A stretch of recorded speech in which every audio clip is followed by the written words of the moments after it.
tal? ¿Cómo están? Bienvenidos una vez más. Tan simple, la pizarra de Pizarro aquí en Radio Agricultura, como todos los días domingo a las 9 de la mañana. Ustedes ya lo saben, aquí en la 92.1. En Santiago estamos en toda la red nacional de Radio Agricultura, en Agricultura TV, por supuesto. Si les gusta el programa, pónganle un like, compártanlo, coméntenlo, para que vaya creciendo la comunidad. Esa es la idea también. También estamos en Zapping, estamos en GTD Telsur, estamos en Binet, estamos en todos lados, en todas partes, en una semana donde creo que se relajó un poco el ambiente, Pedro, la Navidad, las festividades, el cierre del año. ¿Cómo se llama esto? El pan de Pascua, el cola mono, el cola de mono. Sí.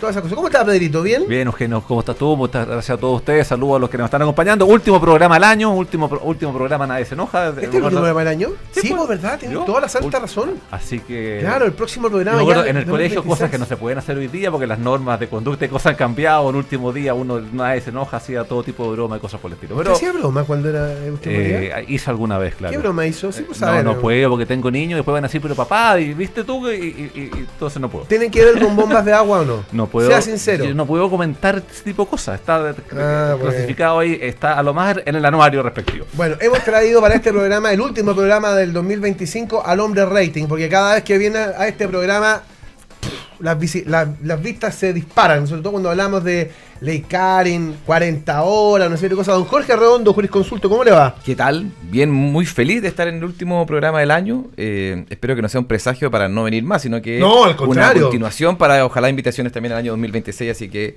un agrado nuevamente compartir con ustedes dos. Oiga, tenemos una gran pregunta de esta semana. ¿Santa Claus podría ser sometido a, no sé, a la ley de 40 horas, por ejemplo? Porque en realidad hace trabajar 40 horas, pero trabaja 40 horas durante un día completo. Entonces, más de un día es un tema... Yo creo que hay que pedir el registro de asistencia. Vamos a tener que pedir el libro de asistencia para corroborar efectivamente qué jornada aparece registrada. ¿Pero no estarán con artículo 22? Quizás con los criterios actuales de la Autoridad Administrativa Laboral. No puede tener artículo 22 porque tiene un vínculo de subordinación e independencia, obviamente, y fiscalización superior inmediata de parte de todos los niños. Sí, pero el Polo Sur está fuera de la jurisdicción de la el Polo Norte. Pero llega a Chile, por tanto, principio de territorialidad rige las normas chilenas mientras está en Chile. O sea, está complicado ahí. O sea, podría haber ley Karen por maltrato a los elfos, maltrato animal, una serie de cosas que podríamos... Yo creo que tendríamos que ponernos rigurosos, efectivamente. Sí, solo les quiero decir a la gente que estos son los clásicos debates y discusiones entre estudiantes de Derecho en algún momento. Que en algún momento, recuerdo haberlo conversado con más de alguien que terminó siendo ministro, sin ir más lejos.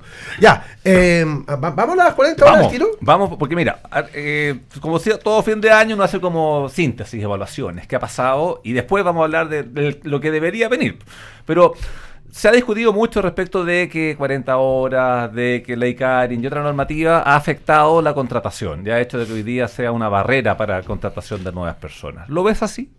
Bueno, tenemos efectivamente unos índices del Banco Central que en algún momento hicieron como ver que que se encarecieron los costos. Yo soy laboralista, no soy economista, solamente en mi casa hay una economista que es mi querida señora, por tanto, evidentemente los temas de ese rubro los ve ella. Yo creo que, a ver, podría sí decir que hemos tenido una serie de normas que después tienen una aplicación jurisprudencial que han rigidizado algunas materias. Y eso yo creo que sí puede complicar efectivamente la incorporación de personas al mercado laboral, porque otro estudio que no tenemos es que y que yo creo que interesante es ver, por ejemplo, el comportamiento de las personas que, por ejemplo, participan en denuncias por Ley Karin. Yo creo que eso es un estudio sumamente relevante, quizás por un tiempo más, de cómo se ha comportado en la trayectoria laboral de las personas haber sido denunciante o denunciado. Sí, claro. Entonces, lo que sí tenemos es una mayor rigidización. Esto obviamente pega en las pequeñas y medianas empresas, esta mayor rigidización, norma y además no solamente normas, sino que hay criterios. El tema, estábamos bromeando con el artículo 22, pero el criterio que se está sustentando hoy día con el artículo 21, un criterio de rigidez absoluta, que evidentemente yo no lo comparto con la Autoridad Administrativa Laboral actual. Claro, pero es que eso también es un tema de péndulo, porque antiguamente como que se abusó un poco del artículo 22. Eso, para los que no son abogados que nos están escuchando, la regla general es que las personas tienen jornada de trabajo, tienen horario de entrada, horario de salida. Esa debe ser la regla general. Pero el artículo 22, inciso segundo, establece que hay personas que no están regidos por ese tema de horario. Y no registran asistencia, no tienen derecho a horas extras, pero yo también constato una situación. Yo creo que hoy día tenemos un tema cultural, además con mucha gente que está optando quizás por flexibilidad, que hay una masificación del artículo 22. Y hay muchas personas que incluso quizás no lo disputan, no lo alegan tener artículo 22 porque Si te pasa un régimen de jornada, esa persona, por ejemplo, que antes iba al doctor y iba a buscar a los niños al colegio, hoy día con régimen de jornada no puede salir libremente. Sí, claro. Tiene que tener autorización para poder salir. Entonces, pero bueno, eso traducido efectivamente al mundo del trabajo, yo creo que le ha puesto una carga de, más bien quizá una cierta rigidización en algunas materias, no por la normativa, sino que quizá en algunos casos por su aplicación práctica. Exactamente. 40 horas. Bueno, recordemos que aún no estamos en 40 horas. Estamos en 44. En abril de este año 2026 vamos a llegar, Bajamos a 42. 42. Así es. O sea, eso implica, por ejemplo, en aquellas empresas, este tema tan discutido de los si eran 12 minutos pues, durante 5 días o 1 hora, ahora tendrían que ser 36 minutos. Igual vamos a llegar a 1 hora por 5 días. Claro, pero hubo, a ver, ese tema de los 12 minutos fue relevante, porque acuérdate que una semana antes de que entrara en vigencia la ley de 40 horas, cuando bajamos de 45 a 44, la ADT sacó un criterio. Cuando ya estaban todos los anexos hechos y firmados. Ya, Así sí, es, claro. sacó un criterio, porque a ver, teníamos una norma transitoria en la ley de 40 horas que dice que para bajar de 45 a 44 debía existir acuerdo entre las partes para ver cómo se hacía esa reducción. Con el sindicato o con los trabajadores. A falta de acuerdo, la norma era clara, pero en mi concepto, era el empleador el que establecía la reducción, distribuía esa reducción proporcionalmente los días que se distribuía la jornada, lo que te daba los 12 minutos. Una semana antes de entrar en vigencia la ley, la ADT sacó un dictamen a propósito de una solicitud de la Central Unitaria de Trabajadores, que presentó una solicitud y creo que se demoró 2 días la ADT en sacar un dictamen. Yo me gustaría tener, ojalá la misma... Siempre ha sido así de ágil. Me gustaría tener esa misma capacidad de reacción. Yo tengo un dictamen por lo menos hace 3 años más o menos pendiente. Y otros más también. La ADT sacó un criterio de que a falta de acuerdo la imputación era solamente en un día a la semana. El punto es que salió una ley en julio, que en cierto modo ahora consolidó el criterio de la ADT. Entonces ya no tenemos el tema de los 12 minutos como doctrina de la ADT, tenemos una norma que se metió, hemos abusado este tema de la ley miscelánea, que en temas de otras materias se metió a propósito de interpretación de la reducción. Entonces, a la pregunta, hoy día pueden haber empresas en régimen de 40 horas porque es una norma voluntaria, tú podías acogerte. Respecto de las que no se han acogido a 40 horas, van a tener que pasar efectivamente de 44 a 42. Y si la colación, que es un tema bien relevante porque la ADT sacó un criterio al respecto, se ha entendido que está como tiempo trabajado, esas personas en la práctica van a productivamente trabajar menos de 40 horas.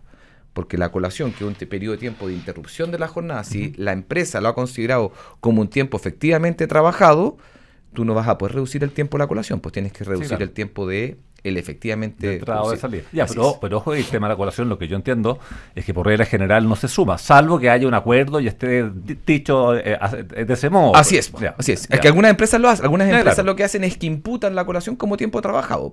La regla general, por ley, es que la colación, que es un periodo de tiempo de interrupción a lo menos de 30 minutos, no es tiempo trabajado, pero como las leyes laborales siempre es una ley de piso o de mínimos, tú podrías considerar que ese tiempo que tú estuviste fuera de tu casa, que estuviste como en cierto modo a disposición del empleador, es tiempo trabajado, por tanto no puedes reducirlo de ese periodo de tiempo. Ahora una pregunta aquí que nos pueden estar pensando varias personas que nos están escuchando. Hoy pasamos de 45 a 44.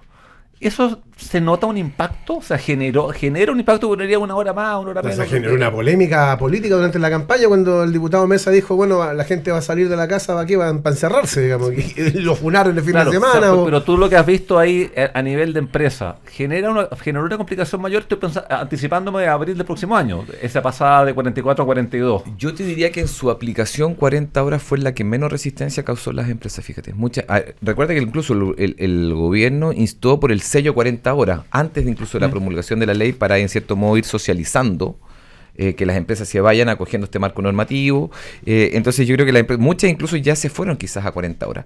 Lo que sí yo he visto es que no ha existido sigue existiendo mucha gente con artículo 22, porque creo que la aplicación del 22, es decir, la gente que está exenta de jornada, que no registra asistencia, no es solamente un tema legal, es un tema de continuidad operacional, es un tema evidentemente de un costo, y también es un tema casi, también creo yo, lo he dicho, de autovaloración. Las personas que tienen artículo 22 consideran que están en un estatus distinto, porque les permite una cierta flexibilidad. Esa misma persona incluso puede tener resistencia a irse a un régimen de jornada, porque esa mayor libertad que tenía la pierde con un régimen de jornada que le implica registrar horario, inicio y término, y que no puede salir de su lugar de trabajo si no es con autorización de su empleador.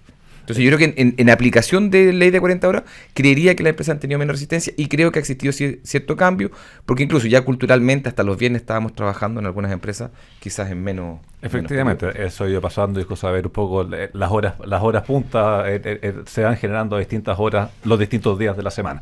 Y yo coincido contigo, o sea, yo creo que efectivamente 40 horas ha sido la que menos polémica genera, porque también creo que se dio con una tiempos para adaptarse, o sea, se fue implementando durante 5 años, se dieron las condiciones para que la empresa se fuese adaptando. Igual aumenta los costos, pero coincidió porque, a diferencia de Ley Karin, por ejemplo. Ley Karin... No, esa es la ley de la polémica, la ley no, del que hay algunos datos importantes. O sea, entiendo que como el 70% de las denuncias han sido rechazadas, y creo que es importante que la gente sepa que la gran mayoría se rechazan. Ese dato no lo conocía. Se rechazan por pruebas, se rechazan porque el manejo de expectativas desde un comienzo a lo que es hoy día ha ido variando. Sí, a ver, yo creo que es la ley más relevante dictada el 2024, es decir, entrada en vigencia a partir del 2024, por tanto tenemos ya un año. No tenemos data, como te decía yo, de eventualmente impacto en la trayectoria laboral, pero yo siempre he sustentado que es la más relevante por lo siguiente, y lo he dicho en otras quizás oportunidades. Uh-huh. La conflictividad laboral en Chile normalmente es de personas que tienen la calidad de ex trabajador o temas sindicales. Esos son los conflictos que tenemos en nuestro país. Ley Karin lo que hace es que te cambia el paradigma de conflictividad, porque el conflicto ahora lo tienes suscitado en personas que tienen sus relaciones laborales vigentes. Y eso implica que la organización tiene que prepararse para personas que están tensionadas. Y además que no necesariamente tiene que ser una relación basada en la jerarquía. O sea, entre pares, claro. Y un jefe tiene que administrar un conflicto entre pares, área de trabajo que además tiene que seguir produciendo y cosas por el estilo. Las cifras indican que en un año más o menos tenemos 45.000 ingresos de denuncia. 45.000 denuncias. Más o menos el primer mes estábamos en razón de los 5.000, después el primer semestre, el segundo semestre bajaron más o menos entre las 3.800, 4.000. Todavía no hay ninguna estadística que te indique categorización de causa. Sí, tenemos el informe que entregó el Ministerio del Trabajo, más o menos, si es que las cifras no me engañan, 87% acoso laboral, y el resto se divide en porcentajes iguales entre acoso sexual y violencia en el trabajo. Entendiendo por violencia en el trabajo la que ejecuta un tercero ajeno a la relación laboral, pero que afecta a un dependiente. Uh-huh. Esta cifra del 70% ha sido rechazada, una cifra que sí, que yo también la he escuchado, pero no he encontrado un dato concreto por parte del Ministerio o de la Dirección del Trabajo. Lo que sí establecemos, que está claro, es que aquellas denuncias que llegan a la ADT, si que la persona denunciante no presenta su denuncia ante el empleador, sino que va ante la ADT, dado que está desbordada, no por culpa de ella, sino que porque se le está exigiendo una carga de trabajo con una estructura que no fue adecuada para esta expectativa o esta eventualmente flujo que iba a tener, la ADT aplica criterios de admisibilidad. Entonces, aplica un filtro previo. Por ejemplo, si la relación laboral está vigente o extinguida, si está extinguida, no investiga. Si los hechos ocurrieron hace más de 60 días, no investiga. Si es funcionario público, evidentemente no investiga por temas de competencia. Si los hechos no están sustentados en lógica de Ley Karin, no investiga. El empleador no tiene esa posibilidad de aplicar admisibilidad. Pero es interesante porque la Dirección del Trabajo básicamente está poniendo filtros, un filtro discrecional. Así es. Sí, claro. Es un filtro completamente discrecional lo que establece la ley. Así es, Eugenio. La ley no lo establece y eso está regulado en las circulares internas de la ADT, circular número 3, 4 y 5 de fecha 12 de julio del año 2024, que establecieron estos criterios de admisibilidad. Las cifras te indican ahí que más o menos, si es que mal no me equivoco, un 20% de denuncias se caen por admisibilidad. Y el problema tienes ahí un tema, y se van como eventualmente a una fiscalización de oficio, se remiten a otra materia, donde la ADT no ha explicitado la forma de determinación cuando se aplica este filtro previo. Entonces, y eso no es apelable, reclamable ante nadie. Podrá eventualmente interponerse una reposición, lo que implica que la persona tenga que contratar a un abogado, eventualmente para reclamar respecto a este Pero es bien interesante porque recordemos a la gente que la ley Karin, cuando el empleador recibe la denuncia, el empleador tiene un margen de tiempo 30 días. Para tomar la decisión si hace la investigación. 3 días. 3 días para si hace la investigación la empresa o si la deriva a la Dirección del Trabajo. Así es. Entonces, claro, con este antecedente que está sobre la mesa, el empleador dice, mira, esto que está aquí, mandemos a la Dirección del Trabajo porque no lo van a declarar admisible. Y es un alivio, me imagino yo, para determinadas empresas que se ven sorprendidas con esto y no saben qué hacer, saber que la Dirección del Trabajo estableció un criterio donde este tipo de denuncias se pueden rápidamente desechar. El rápidamente, Eugenio, con asterisco. No, pero rápidamente considerando lo que se puede llegar a demorar, porque si bien existe, lo habíamos comentado la última vez, existe un plazo que se supone teóricamente la Dirección del Trabajo debe pronunciarse, pero ese plazo puede demorarse mucho. Pero claro, si existe un filtro previo a la investigación y ese filtro previo es más o menos homogéneo, uno dice, bueno, si la denuncia calza en ese margen, iremos a la Dirección del Trabajo que se muera ahí, digamos. Claro, pero el punto supeditado a un tiempo que en rigor debiese ser corto, pero la ADT no se está demorando lo que se dice demorar, por eso tenemos incluso ya en Valparaíso y en Chillán recursos de protección por parte de personas o de empresas incluso que han sido parte del proceso investigativo, que la investigación se demora más de 30 días y presentan un recurso de protección para que la ADT culmine ese proceso, porque si se está demorando 8 meses, tú tienes 8 meses el conflicto dentro de la empresa, con medidas de resguardo. Incluso la ADT ha aplicado, yo no comparto, como medida de resguardo un permiso con goce de sueldo. A mí me parece eso totalmente ilegal. Es decir, ¿Un que permiso con goce de sueldo? Es decir, la Inspección del Trabajo le da una orden a la empresa para que otorgue un permiso de goce de sueldo de una investigación que por ley debe demorar 30 días, no se demora 30 días y estáis pagando 8 meses un permiso con goce de sueldo. Eso incluso lo conoció la Corte Suprema en un recurso de protección, pues, que eso venía de Iquique. No entró mucho en el detalle el recurso de protección, sino que del permiso con goce de sueldo, sino que lo que se demoró la investigación. Pero a mí de otorgar el permiso con goce de sueldo no es una medida de resguardo, es una medida que incluso implica, me parece a mí, una ilegalidad porque pone al empleador en no entregar una obligación, que es otorgar el trabajo convenido, y además, en cierto modo, con una especie de carácter expropiatorio, porque esa persona tiene que ser reemplazada potencialmente. Además, claro, tiene que ir, y la función tiene que ser de alguna manera suplida. Entonces, es un tema. Entonces, para mí el permiso con goce de sueldo no es una medida de resguardo. Oye, déjame contarte algo a esta hora de la mañana.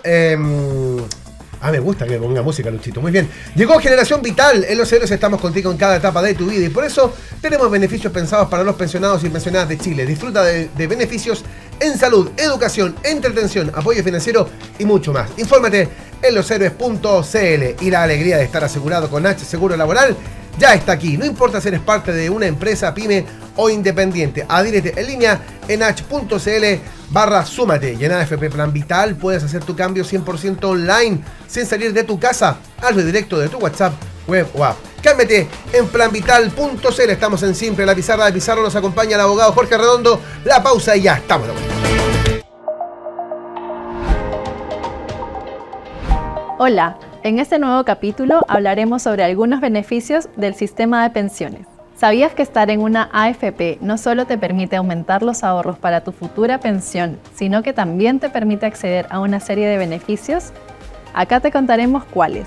Al cotizar, podrás acceder al SIS, Seguro de Invalidez y Sobrevivencia, el cual te protege en caso de invalidez y cubre a tu familia en caso de que fallezcas, entregándoles una pensión de sobrevivencia. También, si te encuentras cotizando de forma dependiente o independiente en la AFP y además en una ISAPRE o FONASA, tendrás el derecho al pago de licencias médicas. Si eres mujer y madre, al cumplir los 65 años podrás recibir un bono por cada hijo nacido vivo o adoptado. Además, aquellas personas que deben pagar los gastos funerarios de una persona que se encuentra afiliada a una AFP podrán tener un apoyo monetario. ¿Tienes dudas? Cuenta con nosotros para informarte y conocer qué otros beneficios tienes por ser parte del sistema previsional. ¡Nos vemos!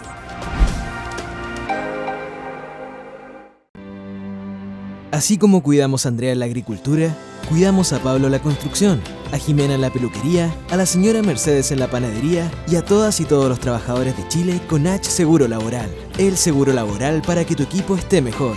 Porque llevamos 65 años acompañándolos desde la prevención a la recuperación, con la red de cuidado integral más grande del país. Cámbiate hoy en h.cl/súmate. H Seguro Laboral, el cuidado que las y los trabajadores de Chile necesitan. H, vive el cuidado. ¿Qué es lo más importante para ti? Vivir con más salud. Y en Los Héroes cuentas con consultas médicas desde 990 pesos sin tope. Convenios dentales, kinesiología y clínicas móviles de salud. Con Los Héroes tienes beneficios todos los días. Nuestro compromiso con tu salud es todos los días. Y el programa de salud Los Héroes siempre suma más.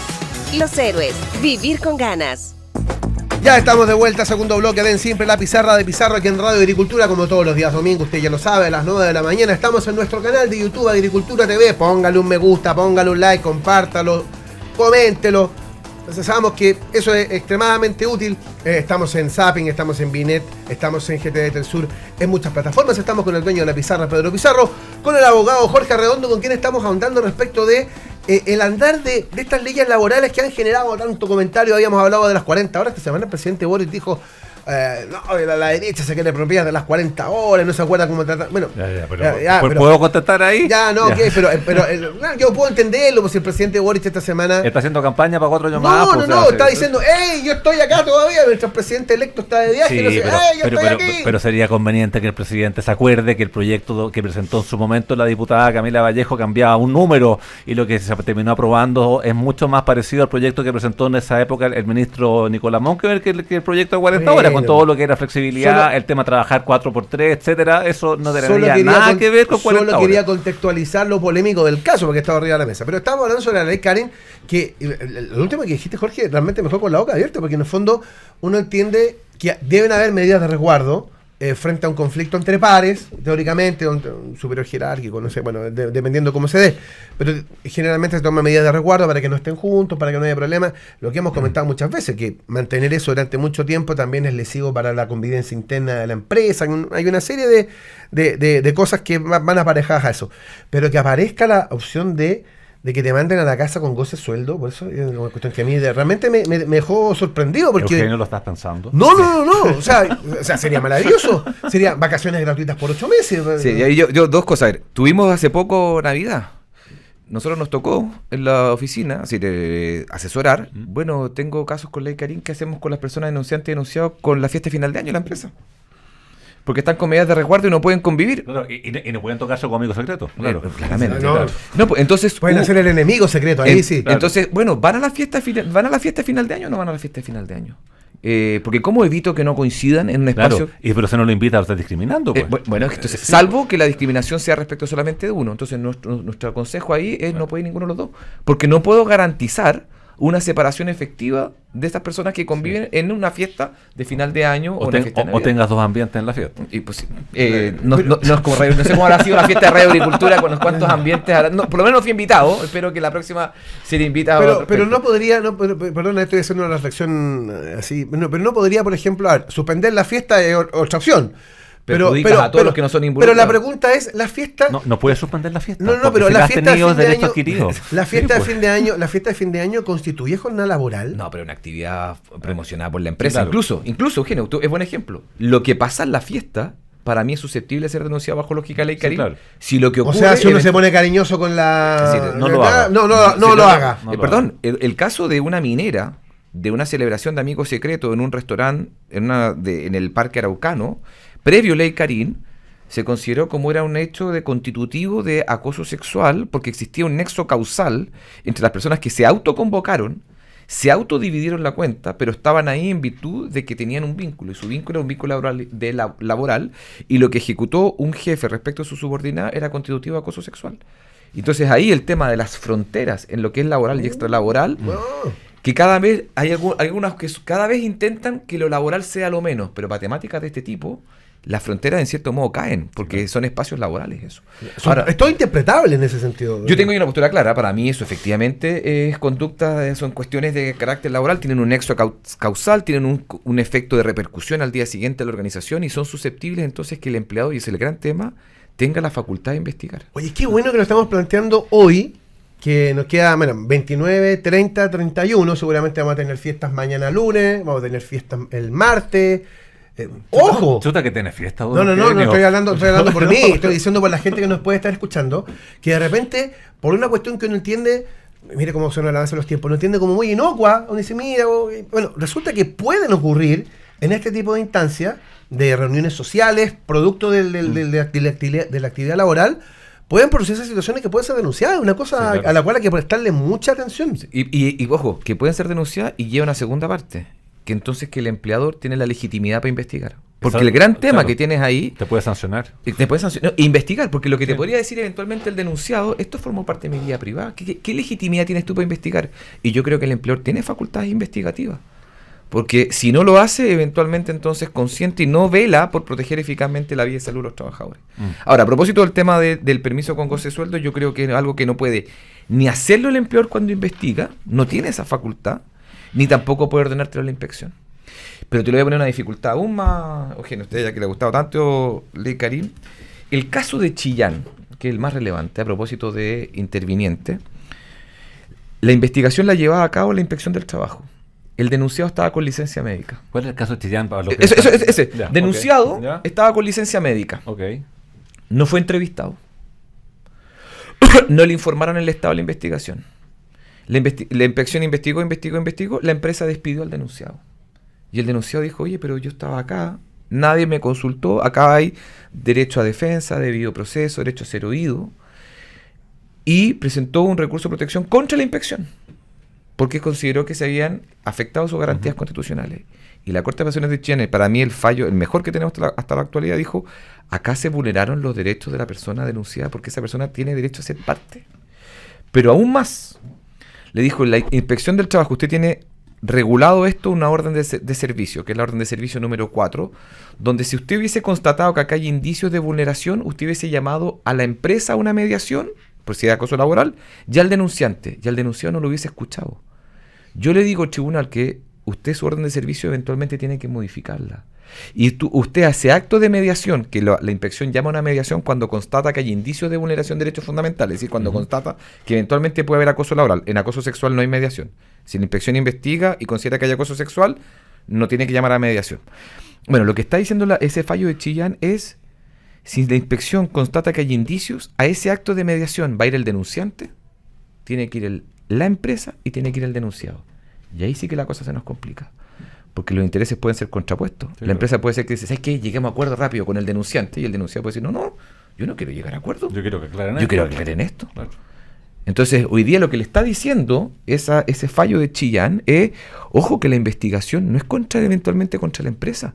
El denunciado también tiene derecho a participar en estas actividades de mediación. Entonces, ley Karin se nos puede dificultar por la interacción y intervención de denunciante, denunciado y empresa. Sí. De los últimos temas en Ley Karin para pasar a otros temas. Yo estaba buscando un dato que no he encontrado, no sé si tú lo tendrás a mano. 1, más o menos cuánto se está demorando la ADT.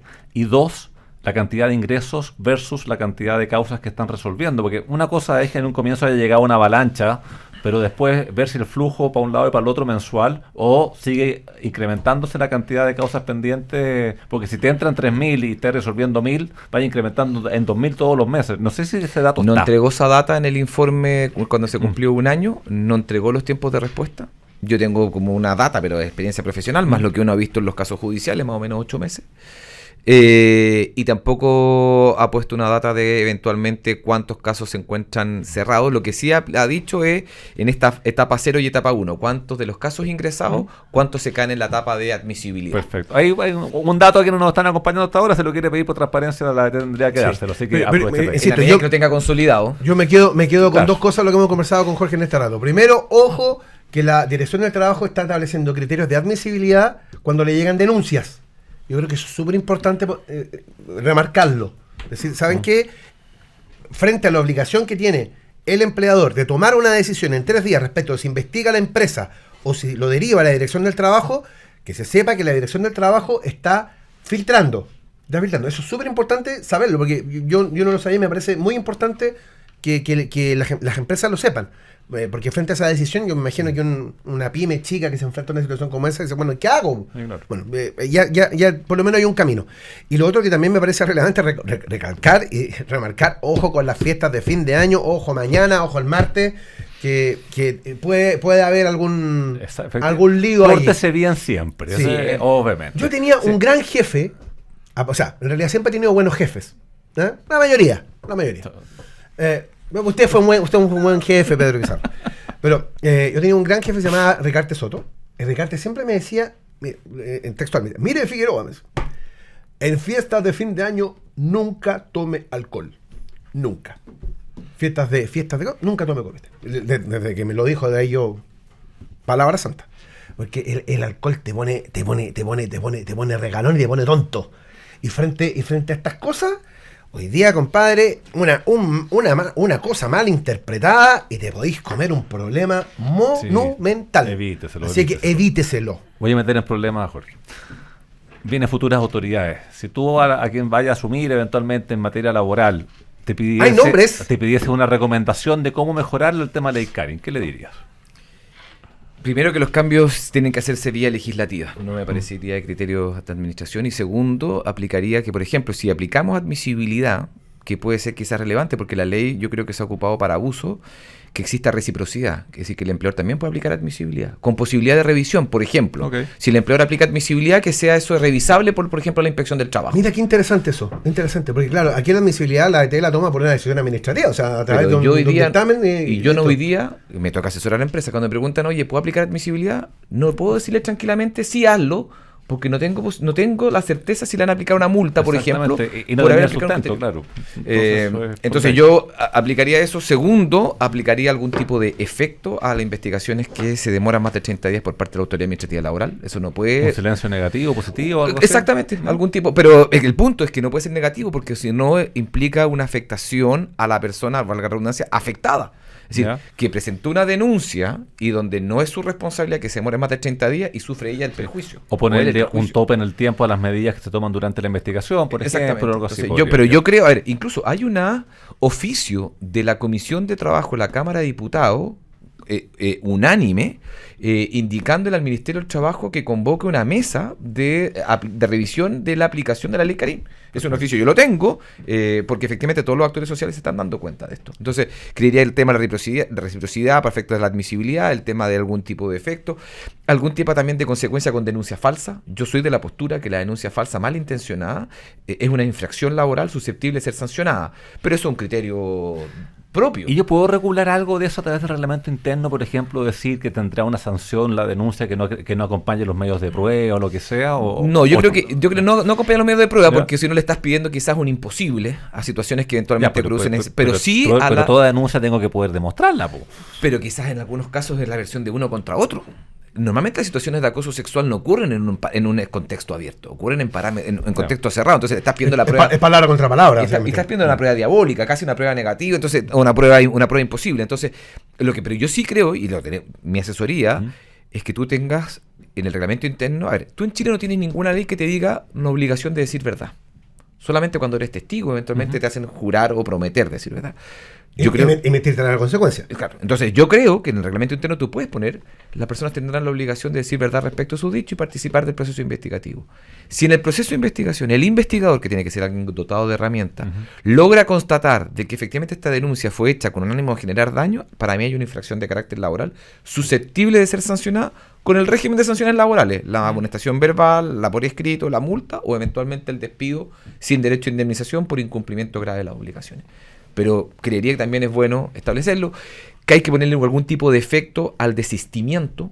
La DT hoy día sustenta que una persona que denuncia se puede desistir por escrito. La pregunta es, ¿y ese desistimiento implica que la investigación se acaba en ese momento o hay que seguir investigando y considerarlo como insumo? Es decir, yo creo que hay fenómenos hoy día que eventualmente requieren, y le deseo la mejor de la suerte a quien asuma en la DT, la subsecretaría y el ministerio respecto a esta. O sea, tú estás hablando básicamente de darle una interpretación al desistimiento. Obviamente, Claro. porque Sí, si no queda las partes de entender qué es lo que es. Oye, ha estado muy entretenido esto, insisto, vaya notando porque, insisto, la ley Karen es una de las leyes que ha generado, insisto, más impacto probablemente durante el último año, así es que vayan notando cositas, sobre todo para este fin de año. Te quiero contar 3 cosas a esta hora de la mañana. Llegó Generación Vital, en Los Héroes estamos contigo en cada etapa de tu vida y por eso tenemos beneficios pensados para los pensionados y pensionadas de Chile. Disfruta de beneficios en salud, educación, entretención, apoyo financiero y mucho más. Infórmate en loshéroes.cl y la alegría de estar asegurado con H Seguro Laboral ya está aquí. No importa si eres parte de una empresa, pyme o independiente, adhiérete en línea en h.cl/súmate. Y en AFP Plan Vital puedes hacer tu cambio 100% online sin salir de tu casa. Hazlo directo de tu WhatsApp, web o app. Cámbiate en planvital.cl. Estamos en Agricultura, nos acompaña el dueño de la pizarra, Pedro Pizarro. Estamos con el abogado laboralista Jorge Arredondo. La pausa y ya estamos.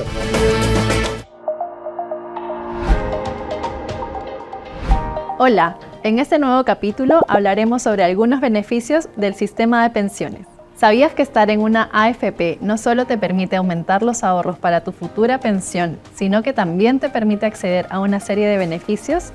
Acá te contaremos cuáles. Al cotizar, podrás acceder al SIS, Seguro de Invalidez y Sobrevivencia, el cual te protege en caso de invalidez y cubre a tu familia en caso de que fallezcas, entregándoles una pensión de sobrevivencia. También, si te encuentras cotizando de forma dependiente o independiente en la AFP y además en una ISAPRE o FONASA, tendrás el derecho al pago de licencias médicas. Si eres mujer y madre, al cumplir los 65 años podrás recibir un bono por cada hijo nacido vivo o adoptado. Además, aquellas personas que deben pagar los gastos funerarios de una persona que se encuentra afiliada a una AFP podrán tener un apoyo monetario. ¿Tienes dudas? Cuenta con nosotros para informarte y conocer qué otros beneficios tienes por ser parte del sistema previsional.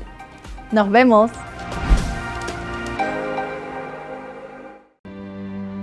Así como cuidamos a Andrea en la agricultura, cuidamos a Pablo en la construcción, a Jimena en la peluquería, a la señora Mercedes en la panadería y a todas y todos los trabajadores de Chile con H Seguro Laboral. El seguro laboral para que tu equipo esté mejor. Porque llevamos 65 años acompañándolos desde la prevención a la recuperación, con la red de cuidado integral más grande del país. Cámbiate hoy en h.cl/sumate. H Seguro Laboral, el cuidado que las y los trabajadores de Chile necesitan. H, vive el cuidado. ¿Qué es lo más importante para ti? Vivir con más salud.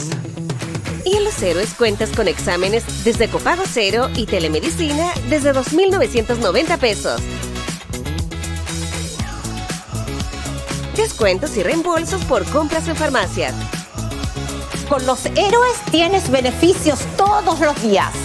Nuestro compromiso con tu salud es todos los días. Y el programa de salud Los Héroes siempre suma más. Los Héroes, vivir con ganas. Bien, ya estamos de vuelta en el último bloque de Siempre la Pizarra de Pizarro aquí en Radio Agricultura. Por supuesto, usted nos está viendo a través de Agricultura TV, si lo está haciendo en nuestro canal de YouTube. Póngale un me gusta, compártalo, comente. El tema de la ley Karen yo sé que está muy comentado, así es que ponga un par de cositas ahí. Bueno, nos están viendo en Zapping, en Binet, nos están viendo también en GTD Telsur, nos están escuchando en toda la red nacional de Radio Agricultura. Estamos con el abogado laboralista Jorge Arredondo, con Pedro Pizarro. Hemos estado abordando el tema de la ley Karen y todas sus consecuencias, proyecciones, lo que viene, modificaciones eventuales, sugerencias. Usted que conoce el paño, Pedro Pizarro, ¿quién podría ser un buen ministro o ministra del trabajo? En estos tiempos, no quiero complicar a Jorge, pero... En estos tiempos hay tanto nombre y uno se lanza nombres solo para la quemar. Cantidad de currículum que han llegado a la calle de la Gloria. En esta época todos los nombres que uno lanza son para quemarlo, así que no hay que dejar que el presidente decida tranquilo nomás. O sea, no hay que él decida de los equipos que están disponibles. 10 días creo que el presidente Kass debería entregar la... Dijeron que mediados de enero, así que ahí habrá que esperar ahí. Pero ¿quién mira, será el subsecretario de Previsión Social? No lo sé. Hay un detalle ahí, porque tiene una bonita oficina. No, sí, una oficina espectacular, pero hay que ver, mira, perdón que me salga un segundo de esto, pero una de las cosas, uno de los desafíos que va a tener el gobierno de José Antonio Kass es que el gobierno de José Antonio Kass propuso y puso arriba de la mesa el tema del chao préstamo. Entonces... necesita un subsecretario que esté dispuesto a hacer eso. Necesita primero tener un subsecretario que esté dispuesto al menos a estudiar eso. Con el consiguiente peligro de que si tú vas a abrir esa puerta, vas a abrir otras puertas de la ley. Ah, bueno. Entonces, insisto, o sea, uno de repente cree que uno de repente cree que es como la estrategia militar, uno hace un plan, pero los planes nunca salen como uno cree que van a salir. Sí. Entonces, mira, ¿a qué nació con eso? Vayamos a otras propuestas laborales. La tiró a la galería. No, la tiró al Vayamos a otras propuestas en materia laboral que yo creo que son más viables, que está el plan M&M. Lanzó el plan M&M, que es más y mejor trabajo. Y ahí vienen varias propuestas interesantes. Por ejemplo, viene un tema con las indemnizaciones, que se ha discutido harto rato, porque recordemos que hoy día en Chile, por regla general, salvo con una causal, uno no se va indemnizado, salvo que te despidan por necesidades de la empresa. Y eso hace que muchas veces personas que llevan mucho tiempo, como que ya tienen como que la plata considerada y dicen, chuta, yo no puedo renunciar. Y por otro lado, el empleador que no puede desvincular porque no tiene la plata, y aquí lo que se busca es un sistema en que uno vaya como ahorrando una cantidad todos los meses, y el día de mañana cuando termine la relación laboral, por la razón que sea, tú te llevas esa platita. De hecho, perdón, yo creo tengo entendido, Jorge, que lo que dice Pedro es algo que ocurre en diferentes partes del mundo. La indemnización a todo evento es algo que ocurre en otras partes. Ahora, claro, esto choca con los derechos adquiridos, con una manifiesta oposición de parte del actual oficialismo respecto a la posibilidad siquiera de tocar la indemnización por año de servicio. Y por eso es que se propone como régimen alternativo, o sea, no es que se reemplace. Que hoy día en cierto modo lo tenemos en nuestra legislación, incluso hay un caso particular que lo tenemos. La trabajadora de casa particular tiene una indemnización a todo evento, es decir, independientemente de la causal de término, no deben años de servicio y cobran su respectiva institución previsional el monto que se le cotizó. Ahora, este tema se discutió ya hace un tiempo atrás por lo siguiente. La Comisión de Trabajo de la Cámara de Diputados aprobó hace un tiempo atrás en la indemnización legal que corresponde para las necesidades de la empresa y para el desahucio está sujeta a dos restricciones: 90 UF en su base de cálculo y 11 años. Las leyes laborales son leyes de piso y de mínimo, es decir, nada impide que por un acuerdo individual o un acuerdo colectivo o porque el empleador así lo quiere de forma voluntaria, exima de ese tope las 90 UF. Es decir que si alguien gana, por ejemplo, 5 millones de pesos, no le aplica el tope de 90 UF, que son como 3 millones 7. Porque si le aplicara el tope, su base de cálculo son 90 UF por los años de trabajo que ejecutó. La Comisión de Trabajo de la Cámara de Diputados, durante este año, estableció y acordó eliminar el tope de los 11 años. Es decir, que tú pagaras los años efectivamente trabajados. Como era antes de 1980. Era así. De 14, este tema de restricción de las 90 UF y los 11 años no le rige a aquellas personas que ingresaron a esa empresa a trabajar antes del 14 de agosto del año 1981. Si alguien entró a trabajar antes del 14 de agosto de 1981 y mantiene un vínculo laboral con ese empleador, no le rige el tope de las 90 UF ni de los 11 años. Bueno, la Comisión de Trabajo legisló para ya no existiera la restricción de los 11 años. Pero ¿habrá alguien Sí, que haya claro. Sí. Yo te iba a preguntar. sobre una persona? Más de casi 40 años trabajando en la misma empresa. Claro, casi 40 años en la misma empresa. Sí, Claro, en empresas reguladas tendría que ser alguien que está a punto de jubilar. Y ese es un trabajador que la empresa no lo puede despedir. Nunca hoy día. No, claro. Tú sumáis la cantidad de meses con los años. Está bien provisionar esa indemnización. Alguien en finanzas lo está pasando mal con el provisionamiento de esa indemnización. Claro. Bueno, en esa, y yo escribí una columna al respecto de eso, perdón el autobombo en esto, pero en esa comisión, el diputado Giordano, si es que yo no mal me equivoco, señaló que más o menos solo un 14% de la población que trabaja está sobre los 11 años. Es decir, tú estás creando una norma de carácter general para un nicho muy pequeño. Claro. Lo que yo planteé en mi columna, en cierto modo, era más que discutir el régimen indemnizatorio, lo que hay que discutir es si las causales de término que tenemos hoy día consagradas en nuestra legislación son las correctas. Porque efectivamente nosotros tenemos un sistema de terminación del contrato de trabajo que en mi concepto es sumamente rígido. Tú hoy día no tienes una causal de término por mal desempeño, que era una norma que existía hasta el año 2001. Entonces, a propósito de régimen, de lo que plantea el presidente electo, lo que plantea, eso hay que unirlo, porque lo que plantea es que efectivamente pasemos hacia un nuevo régimen respecto de las nuevas relaciones laborales, no intenta modificar las relaciones laborales ya vigentes, en que la persona pueda optar por un régimen indemnizatorio de todo evento y no supeditarse eventualmente a este régimen por años de servicio. Y esa propuesta teóricamente es, si se llegara a aprobar, es o elijo esto o elijo esto otro. Claro. Habrá que ver ahí. Claro, podría ser un acuerdo entre partes. Bueno, necesariamente un acuerdo entre partes. O vas a tener quizás al inicio de la relación laboral, desde ya pactar eventualmente cuál régimen está, porque eso implicaría entonces que tengo que quizás ir abonándote en tu cuenta algún tipo de dinero. Exactamente. Y en la FC, básicamente. Claro, y en la práctica eso involucra que se acaban las causales en ese régimen. Porque en el fondo, si tú puedes poner término en cualquier momento y el monto a pagar va a ser siempre el mismo, da lo mismo por qué causal sea. Habrá que ver, porque por ejemplo, nosotros tenemos 3 regímenes de causales, aquí como el dato a lo que nos están oyendo. Las causales objetivas, renuncia, mutuo acuerdo, muerte. Artículo 159. Muy bien, ¿no? Muy estudioso. No dan derecho a indemnización en principio. ¿Por qué? Porque las partes pueden acordar, por ejemplo, que la renuncia otorgue indemnización. Las segundas causales, por conducta imputable al trabajador. Falta de probidad, incumplimiento grave, acoso sexual, acoso laboral, inasistencia justificada, no dan derecho a indemnización. Tercera, necesidades de la empresa y desahucio. Esas son las que dan derecho a indemnización. Lo que yo creo, lo que en cierto modo, cuando uno se mete con régimen indemnizatorio, efectivamente es analizar el régimen de causalidad. Sí, claro, lógico. Si optas por un régimen sin causalidad alguno, yo tampoco, yo no estoy en esa línea, sino que más bien yo creo que este régimen es pensando quizás más bien en el supuesto 1 y en el supuesto 3, no para el régimen de causales de terminación por conducta imputable al trabajador. Sí, pero es que hay que tener un tema práctico. Si tú ya tienes la plata guardada, o sea, ya dejaste de tenerla, entre meterte en una discusión respecto de una causal culposa o no, bueno, pero eso será para después que se haya aprobado la ley. Para el ministro que tenga que asumir, o el subsecretario, él tendrá que ver ahí va a tener mucha pega ese personaje. Y habrá que ver también cómo se conforman las respectivas comisiones, porque a mí me han preguntado en otras oportunidades cómo veo los proyectos de ley. Bueno, habrá que ver quién está presidente en cada una de las comisiones, las urgencias también que se ponen y cómo se tramitan. Sí, claro. Porque quizás el siguiente que podemos hablar es a propósito de negociación ramal, por ejemplo. Sí.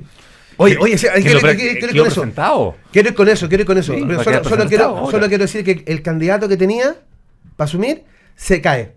Porque es papá de un diputado. Así que se supone que la norma es que... ¿Por qué está quemando gente? No, yo estoy diciendo eso nomás. Oye, salió esta semana lo de la negociación ramal. El cuento de Pedrito y el Lobo. Sí, pero fíjate que yo quiero ponerlo en contexto. Mira, yo la primera vez que escuché de este tema de la negociación ramal, yo estudié Derecho del Trabajo, Derecho al Trabajo con Rosa María Bengodercio hace como 20 años. Grande, doña Rosa María. Bueno, y aprobé con un 5, así, ojo. ¿Oral? ¿Ah? ¿Examen oral? Pues sí, como los valientes, pecho a las balas. Fíjate que yo la primera vez que escuché de eso, me acordé de la carta de laboro de Mussolini. Este invento de la negociación ramal es de Mussolini, que lo agarra Perón y se lo lleva a Argentina.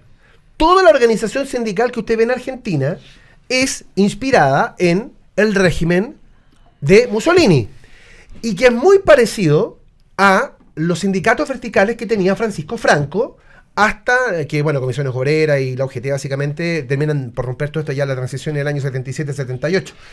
Pero esto es una organización corporativista que tiene un origen ideológico muy distinto de quienes hoy día están apoyando la negociación ramal. Que yo quería poner el tema arriba, el tema ideológico de dónde viene, pero además esto es una complicación para las pymes, pero monumental. El gobierno no tiene ningún interés en que esto salga. Si el gobierno hubiese querido que este tema sale, no lo presenta el último mes. Lo hubiese presentado hace mucho tiempo atrás. No tiene ninguna... Bueno, es para decir cumplimos, presentamos el proyecto. Bueno, es como cerrar Punta Peuco, cuando fue... La presidenta Bachelet presentó la reforma constitucional, me acuerdo que en febrero, antes de irse. Aquí tengo la constitución, ahí está, ¡bum! Tome. Mira, esto, para que veamos la origen quizá no tan histórico. Hay un compromiso que el gobierno suscribió con la CUT, si es que mal no me equivoco, 2022-2023, pactando el ingreso mínimo mensual. Y en ese pacto está escrito, el gobierno se compromete durante ese año a ingresar el proyecto de ley, que está en el programa de gobierno. Incluso este año 2025 el Ministerio del Trabajo convocó a mesas de trabajo, mesas sociales para conocer opiniones. A mí me tocó como profesor ser invitado a una de las mesas de trabajo. Es público, se fue grabado, incluso está publicado en la página del Ministerio del Trabajo a dar nuestras opiniones respecto de la negociación ramal y qué es lo que debiese abarcar. Yo no tengo problemas con que eventualmente se legisle. El punto es, ¿esa es la solución a las problemáticas que tenemos en el mercado del trabajo? Porque el Ejecutivo sí lo plantea de lo siguiente. El Ejecutivo dice lo siguiente. Dice, nosotros tenemos una tasa de sindicalización de más o menos el 20% y una tasa de cobertura de instrumento colectivo menos del 22%. Y un problema de distribución del ingreso. Ellos ven en que la negociación ramal, la negociación colectiva es un mecanismo de distribución de la riqueza. Y un mecanismo eventualmente para lograr pactos respecto a problemáticas, por ejemplo, lo que pasó en Huachipato o en Talcahuano, con el cierre de una. Con el CERACAP, sí. Pero esto es con las tasas de cesantía que tenemos hoy en día, que habrá que ver si son estructurales o son pasajeras, con el problema de adaptabilidad, con el tema de incorporación de inteligencia artificial. ¿Esa es la problemática? ¿Tenemos que ir allá en la discusión con la negociación ramal o tenemos que enfocarnos? Yo creo que es una pérdida de tiempo meternos en la ramal. No tengo problema en discutirla, el punto es el foco, yo creo que no es el foco para este. No alcanzan a discutirla, ¿no? Porque lo ingresan ahora. Algo podrían ver, pero claramente es un proyecto que el 11 de marzo en la tarde debiera ser retirado por el gobierno. Venga, va acá y lo guardamos en el cajoncito. Es una clavada, es poner una estaca de eventualmente presentamos, cumplir eventualmente con la Central Unitaria de Trabajadores. Exacto. Pero esto fue acordado hace mucho tiempo atrás. Sí. Entonces, yo no le veo que hoy día los desafíos del mercado laboral estén puestos en esto. La negociación ramal estaba en el proyecto constitucional 1, ¿no? Estaba ahí. Había algo, exactamente. Sí, pero mira, y aparte, el gobierno no renuncia a la idea. Nada, la ha perdido ya varias veces. Pero el tema va en que, si bien lo que se busca o se dice que se busca es mejorar las condiciones, es peor aún, porque igualas a situaciones que no son iguales. Porque tú puedes tener dos empresas del mismo tamaño, pero una que lleva 20 años y la otra que está emprendiendo. Claramente las condiciones que va a poder ofrecer una y otra son distintas. Y las barreras de acceso, hasta te puedes meter en temática, y que hay algo escrito también sobre, como en cierto modo, competencia desleal o no, porque alguien puede eventualmente decir, ok, como soy más grande, tengo más espalda, pongo costos más altos que eventualmente el otro no tiene posibilidad eventualmente de intervenir con ese tipo de... Yo creo que va a ser solamente una discusión teórica durante el tema y ahí se ha sacado. Pero el programa de la candidata Jara estaba, si uno compara los dos programas, efectivamente, el del presidente electo no habla nada obviamente de negociación ramal, y la candidata Jara tenía algún esbozo respecto efectivamente a por eso avanzar en esta sacó línea. Votación parecida a la que sacó el mamarracho inicial constitucional. Otra propuesta, aquí te voy a meter problemas de nuevo. Viene una profunda reforma a la dirección del trabajo.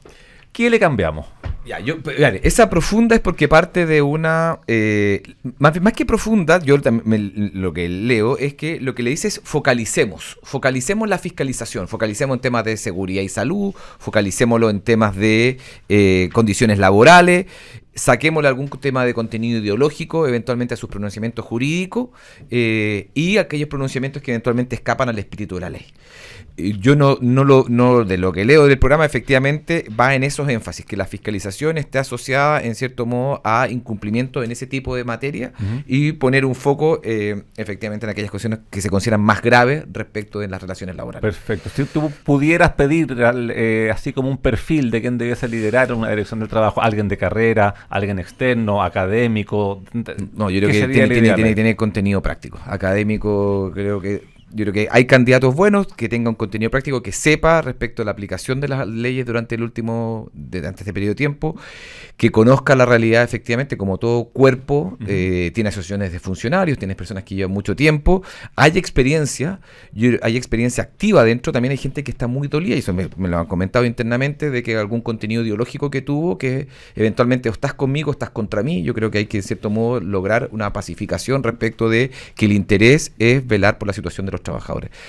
Creo que tiene que tener sentido de realidad, tiene que tener un contenido histórico respecto a las normas y de la doctrina en la que ha tenido la DT. La DT tiene un pronunciamiento jurídico, creó todo el concepto de ciudadanía en la empresa cuando estaba directora María Esther Fere. Es decir, hay mucha cuestión que hoy día se debate jurisprudencialmente que viene desde la doctrina de la DT. Entonces yo creo que pueden haber buenos candidatos que asumen este desafío. Sabe harto. Sí.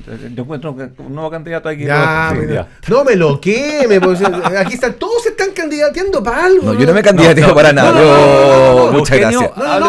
Aquí el hombre está candidateando. Mire, yo lo voy a candidatear algo fantástico. Mire, en AFP Plan Vital usted puede hacer tu cambio 100% online sin salir de tu casa. Hazlo directo de tu WhatsApp, web o app. Cámbiate en planvital.cl. En un parpadeo, porque en verdad ha sido en un parpadeo, ha sido un programa muy entretenido. Hemos llegado al final, mi querido Jorge Redondo. Gracias por venir, gracias por poner en alerta, insisto, a las fiestas de mañana, las fiestas del martes, a comportarse como monje tibetano. Sí, que aclaremos. O monje tibetano. Si no, yo agradecer siempre la buena onda, lo paso muy bien cada vez que vengo, gracias por contar conmigo, desearle un feliz año a ustedes, que lo pasen muy bien junto con su familia, sus hijos, también obviamente en esta instancia, si estoy hablando de hijos, mandar obviamente un cariñoso saludo a mi querida familia, a mis 3 hijos, a mis padres, a mis hermanas y a mi querido grupo de trabajo, que si yo hoy día puedo estar también o puedo hacer estas actividades es porque tengo también un muy buen equipo y una muy buena oficina. Que es un buen refuerzo. Es un buen regalo. Un arquero. Un arquero. Gracias. Nos estamos acercando al centenario también y que bueno, el mejor regalo es que nuestro querido equipo le vaya muy bien. Esperemos que sea un año azul también el 2026. No vine con mi terno azul esta vez, pero que lo llevo en el corazón y en mi corazón. Pero muchas gracias por acompañarnos hoy día. Y usted que tenga una bonita semana. Oye, y es más, que tenga bonita fiesta. Que tenga bonita fiesta. Páselo bien. Y nos vemos el año 2026. Mire qué rápido ha avanzado esto, ya iniciando el 5º año. Ojo, los abrazos son los primeros 2 días, no sea cargante después. No sea fresco, si no le caren, cuidado. Ya. Amigas y amigos, que le vaya bien, que tengan una buena semana. Chao. Adiós, chao.